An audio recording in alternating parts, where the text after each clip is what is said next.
Për episodet e plota të Milori Podcast, subscribe në kanalin tim në YouTube Mirela Milori. Përshëndes, jemi në episodin e podcastit Më Thuaj, i cili është në kanalin e YouTube-it në emrin tim Mirela Milori. Ju mund të bëni subscribe në çdo moment në mënyrë që videot tona t'i shohin sa më shumë njerëz. Ditën e sotme kam kënaqësinë që të kem në podcast Blerina Tomën, psikologe, një mikeshe hershme. Mirë se erdhe Bela, shumë kënaqësi që të kam në studio. Kënaqësi gjithmonë të jem në studiot e tua, Mirel. Do të flasim sot në fakt për një temë që i shqetëson shumë njerëzit pasi dëgjojmë në problematik. Kam ankth, ai vuan nga ankthi. Çfarë është ankthi në fakt? Çfarë gjendje është ankthi? Është ajo gjendje që s'marr dot frym, nuk e di çfarë kam, nuk e di si përkufizohet. Në fakt, dua të bëj një diferencë sepse në jetën e përditshme njerëzit bëjnë një lloj shkëmbimi midis fjalës kam stres dhe kam ankth, nuk është shumë e qartë në të kuptuarin e njerëzve në përditshmëri. Stresi është një element në një përqindje të caktuar i shëndetshëm, sepse është një mekanizëm që na ndihmon neve të përballemi me stresorë të jashtëm të jetës së përditshme. Në momentin që ne kemi një situatë që duhet të veprojmë, të marrim një vendim, të bëjmë një veprim apo të angazhohemi diku, në organizëm çlirohet një hormon, ai i famshmi, njerëzit tani lexojnë sepse informacioni nëpër media është i aksesueshëm nga të gjithë, është ai i famshmi hormoni i kortizolit. Pra, në trup ndodh një reakcion hormonal dhe ne kemi një sasi më të madhe hormoni stresi, kortizol dhe adrenalin.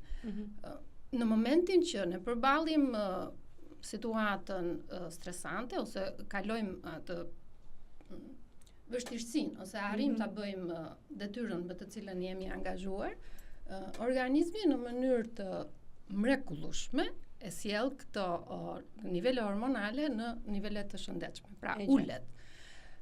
Ndodh nëse ky nivel i lartë hormonal në organizmin e njeriut do jetë për shumë kohë, shumë gjatë.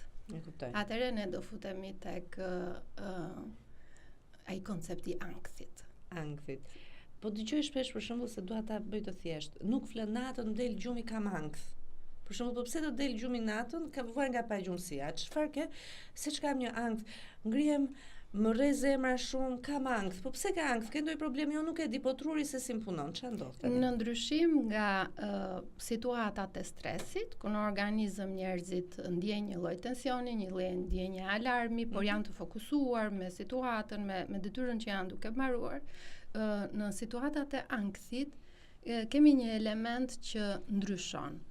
Fillon dhe parashikon gjëra, pra individi fillon dhe parashikon gjëra për të ardhmen që i mendon të paarritshme ose fatale. Pra, futet në lojë, në situatat e ankthit, elementi që ne në psikoterapi, në shëndet mendor, i themi elementi kognitiv. Pra, ti këtë gjendjen tënde fillon i jep një lloj të them interpretimi negativ. Kam një ndjesi të keqe në trup, diçka e keqe do më ndodh. Ose kam një rraje të shpesh të zemrës, mos kam një sëmundje, mos më ndodh një gjë. Ose pret një gjë në punë ose diku dhe thua kam parandjen të keqe, nuk do ndodhi kjo mua, nuk do bëhet. Pra, në momentin që futet elementi i të interpretuarit negativ, pra të një ngjarje që do ndodh në të ardhmen me konotacion negativ, atëherë jemi në një situatë ankthi. Njerëzit zakonisht e mbartin këtë gjendje për shumë gjatë. Dhe vjen një moment që pastaj kalojmë në një shkallë tjetër që janë çrregullimet e ankthit. Tani, ankthi, do të thënë ka njerëz që janë të prirur për të qenë ankthios apo fitohet? Në kuptimin që ti është rrethana që do dikton të bëhesh me ankth. Ka njerëz që kanë një predispozit genetike për të qenë më të ndjeshëm ndaj faktorëve stresant në jetën e përditshme. Por kjo nuk është një vul e pa diskutueshme, sepse kjo lloj predispozite genetike formësohet në fillim nga ambienti ku rritet fëmia, për mënyra se si ndërveprojnë prindrit me ta, Dhe sigurisht dhe nga modeli që prindi i transmeton fëmijës. Një fëmijë që është rritur me një nëna ose edhe me një bab që në çdo situatë, o bobo, kjo, o bobo ajo, bobo, do marri modelin që nëse diçka nuk shkon, situata duhet të përballet me një gjendje emocionale shumë shqetësuese. Dhe pastaj sigurisht që janë edhe ato situatat shumë të rënda që ne i klasifikojmë në trauma, pra në qoftë se një individ gjatë rritjes ose edhe në moshë të madhe kalon trauma shumë të forta, siç mund të jenë humbje dhe një personi të dashur apo përdunime apo shumë gjëra, një aksident rrugor, edhe këto mund të shënjojnë atë mekanizmin që është përgjegjës për këto lloj gjendjesh. Tani më thej që mbasi ky ankthi o bobo që kam këtë vazhdon për një kohë të gjatë, shkojmë në një patologji tjetër që ishte çrregullimi. Futemi tek pjesa që është për ne specialistët e shëndetit mendor një diagnozë e qartë e shëndetit mendor.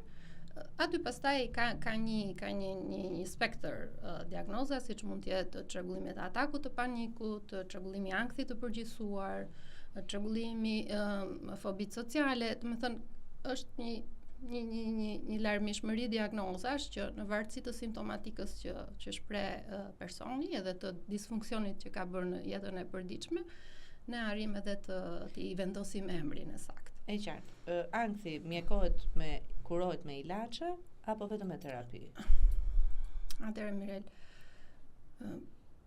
është shumë miks për sa i përket mënyrës se si ne e trajtojmë. Ka shumë faktor. Nëse personi arrin të dallojë dhe kërkon ndihmë që në hapat e para, mund të jetë shumë e trajtueshme vetëm me psikoterapi, apo vetëm me disa seanca këshillimi psikologjik, pra pa u futur në këtë mënyrën shumë të teknikat shumë specifike që ofron psikoterapia.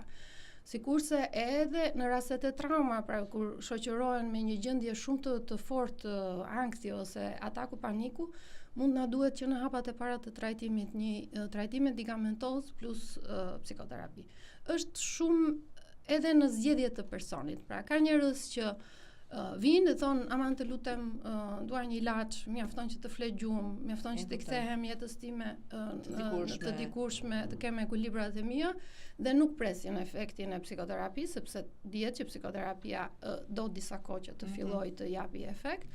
Sikurse ka njerëz që thonë, okay, unë kam një gjendje shumë të fortë ankthi, po nuk dua të marr mjekim, sepse kanë ato frikrat e tyre në lidhje me efekt ansor, në lidhje me varësinë që mund të kenë të gjitha. Pra është shumë individuale si zgjedhje. Ama ka disa raste që është specialisti që vendos. Pra, në qoftë se gjendja është për të trajtuar me medikamente, e kuptoj. Nuk duhet të ketë edhe kundërshtim nga pacienti. Dua një opinion si specialiste. Ka njerëz që shkojnë tek farmacisti për të kuruar nga këto çrregullimet. I thon farmacistit, se si jam kështu, i thotë ai merr këtë sa të qetëson. Kjo pastaj që nga fillimet e mia në këtë profesion, sepse unë për 22 vitesh shërbej, domethënë jam në fushën e shërbimeve të shëndetit mendor, ka ndryshuar shumë. Më përpara ka qenë kështu. Domethënë jepej në farmaci një anksiolitik sikur të jepej një paracetamol. Sigurisht që edhe kolegët tanë të farmacistë kanë ndryshuar, është bërë edhe një ndryshim të pjesa pra nuk mund të japësh një medikament shëndetit mendor pa një recetë, pra edhe këto strukturat që kontrollojnë të shtetit kanë marrë një tjetër drejtim për ta menaxhuar si situatë, po sigurisht është një gjë e gabuar. Absolutisht një gjë e gabuar. Sepse mund të shkoj unë dhe mund të shkoj Mirela dhe thot kam një gjendje ankthi, po pas asaj gjendje ankthi është një situatë totalisht e ndryshme në dy individ. Secili ka jetën e vet, stresorët e vet, traumat e veta, situatën e vet aktuale me të cilën po përballet. Dhe okay, po japim një anksiolitik, po dhe ato anksiolitikët janë shumë. Kuptoj. Që në vartësi të situatës dhe të historisë që personi mbart, edhe specialisti psikiatri, sepse është ai që jep medikamentin, nuk është e lejuar nga asnjë specialist tjetër shëndetit mendor që të përshkruajë medikamente, psikiatri vendos cilin anksiolitik, pra cilin mjekim të marr nga gjitha i spektri i shumë i madh i anksiolitikëve që është sot në farmaci. Pra duhet të këshillojmë vetëm me mjekun dhe mos të besojmë gjërave okazionale apo akute. Kam një ankth, të ndaloj farmaci, më dha këto, më qetësoj për momentin, edhe pastaj ajo mund të jetë varet nga situata me cilën njeriu po përballet, sepse ka në farmaci edhe shumë preparate bimore që ndikojnë, absolutisht ndikojnë, dhe nuk ka asnjë gjë të keqe që edhe farmacisti i përshkruan pas një lloj, domethënë nuk ka asnjë lloj pengese për t'i dhënë, po është ndryshe të kesh një gjendje ankthi sepse janë në rrugë dhe për pak të shtypi makina, ndryshe të kesh një gjendje ankthi sepse je duke përballë një situatë të vështirë shëndetësore apo një person i dashur yt ka një problematik. Kjo është në gjykim të mjekut që ta vendos domethënë preparatin që personi duhet të marrë. E kuptoj. Dëgjoj që tek fëmijët, për shembull, dëgjoj që djali ka ankth, ka si frymarrje të shpeshta, apo vajza se çfarë ka. Shpeshherë themi, shikoj një herë këto zhvillimet hormonale, se ndoshta ka filluar puberteti më herët apo etj etj.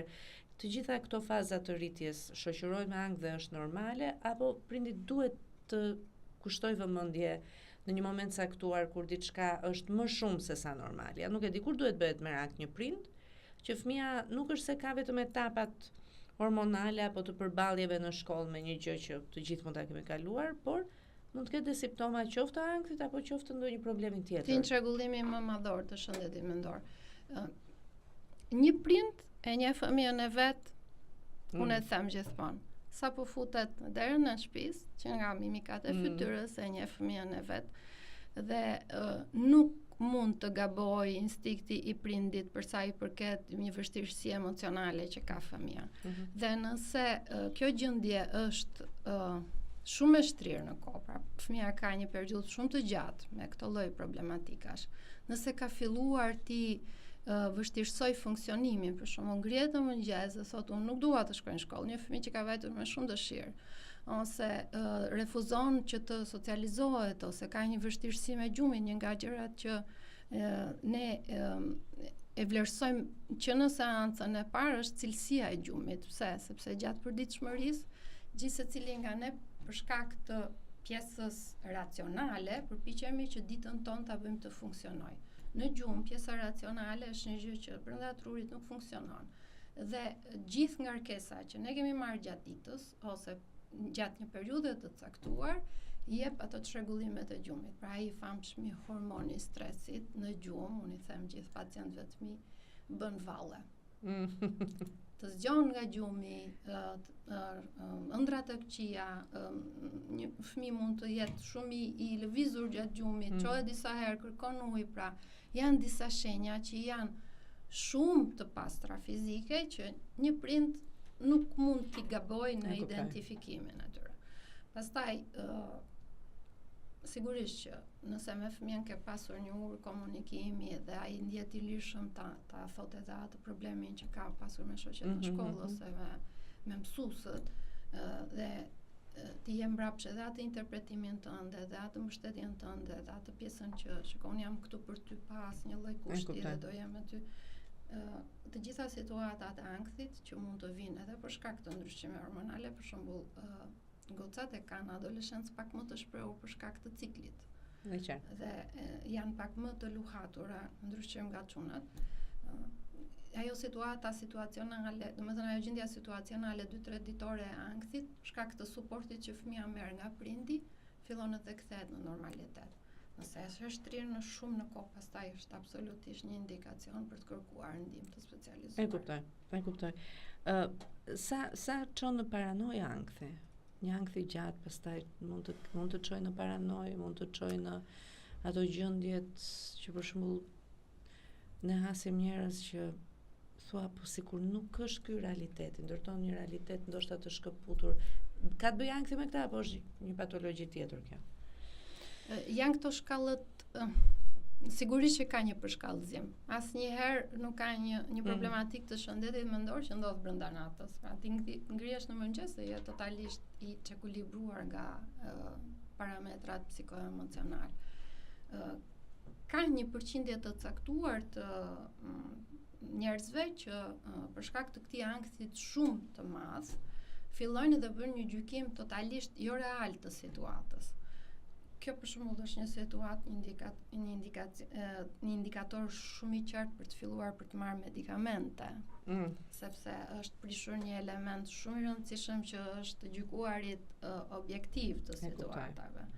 Dhe menjëherë me marrjen e medikamentit ne shikojmë që për një muaj pacienti fillon edhe e rifiton aftësinë për të gjykuar objektivisht situatën.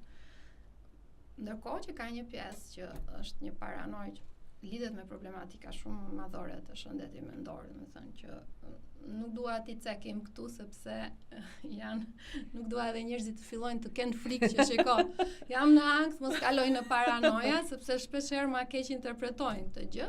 Po kur është shumë i lartë ankthi, shumë intensiv dhe për një kohë shumë të gjatë, njerëzit fillojnë edhe humbasin edhe për shembull do të marr një shembull të thjeshtë. Zakonisht shoqërohen me gjendjet e ankthit shoqërohen me rraje shumë të forta të zemrës dhe pavarësisht se personi ka bërë kontrolle EKG, konsultime me mjekun kardiolog, qëndron fort të besimi që un kam një gjë në zemër, domethënë dhe un po më filloi kjo gjë do vdes. Kur gjendja e ankthit nuk është shumë e lartë, thotë jo, po se nuk do vdes, sepse vajtet e kardiologu kur është shumë e lartë, as këshilla e kardiologut nuk të shërben më për të qetësuar. E kuptoj. Kështu që në këtë kontekst merr pak nuancën e paranojës, pra humbet totalisht kontakti me gjykimin objektiv. E kuptoj. Për episodet e plota të Milori Podcast, subscribe në kanalin tim në YouTube Mirela Milori.